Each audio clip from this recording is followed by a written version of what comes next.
With his hands still in his coat pockets, he stalked by me into the hall, turned sharply as if we were on the wire, and disappeared into the living room. It wasn't a bit funny. Aware of the loud beating of my own heart, I pulled the door against the increasing rain. For half a minute there wasn't a sound. Then from the living room I heard sort of a choking murmur, and part of a laugh, followed by Daisy's voice on a clear, artificial note. Certainly I'm awful glad to see you again. A pause.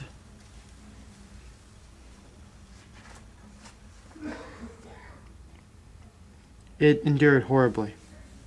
I had nothing to do in the hall, so I went into the room. Gatsby, his hands still in his pockets, was reclining against the mantelpiece on a strained counterfeit of a perfect ease, even of boredom. His head leaned back so far that it rested against the face of the defunct mantelpiece clock, and from this position his distraught eyes stared down at Daisy, who was sitting, frightened, but on the graceful edge. We have met before? Muttered Gatsby. His eyes glanced momentarily at me, and his lips parted with the abortive attempt at laugh. Luckily, the clock took this moment to tilt dangerously at the pressure of his head, whereupon he turned and caught it with the trembling fingers and set it back in place. Then he sat down rigidly, his elbow on the arm of the sofa and his chin in the hand.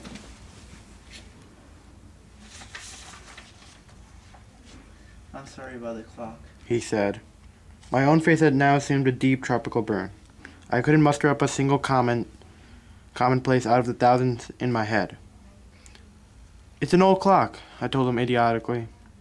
I think we all believed for a moment that it had smashed in pieces on the floor. We haven't met for many years. Said Daisy, her voice as matter of fact as it could be.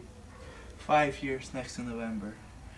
The automatic quality of Gatsby's answer set us back at least another minute. I had 'em both on the feet with the desperate suggestion that they help me with tea in the kitchen, when the demonic Finn brought it in on a tray. Amid the welcome confusion of the cups and cakes, a certain physical decency established itself. Gatsby got himself into a shadow, and while Daisy and I talked consciously from one to the other of us with tense, unhappy eyes. However, as calmness wasn't an end in itself, I made an excuse at the first possible moment and got to my feet. Where are you going? I'll be back. I have to speak to you about something before you go. He followed me wildly into the kitchen, closed the door, and whispered, Oh God, What's the matter? this is a terrible mistake. he said, shaking his head from side to side. Terrible, terrible mistake. You're just embarrassed, that's all. She's embarrassed. Just as much as you are. Don't talk so loud. You're acting like a little boy. Not only that, but you're rude. Daisy's sitting in there all alone. He raised his hand to stop my words, looked at me with unforgettable reproach, and opening the door cautiously, walked back into the other room. Oh, hello, old sport. He said as he hadn't seen me for years.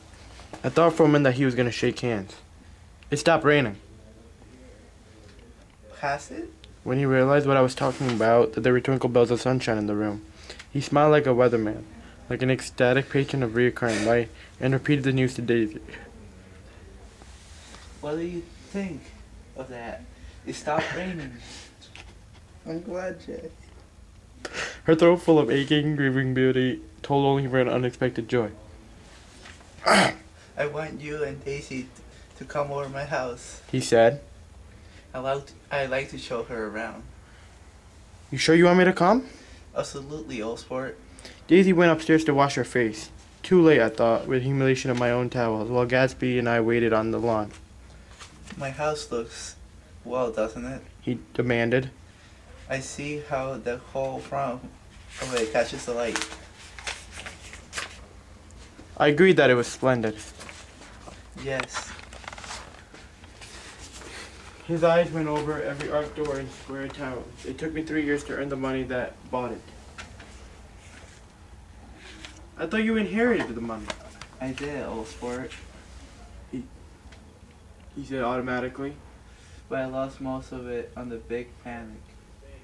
I think he hardly knew what he was saying, for when I asked him what business he answered, That's my affair.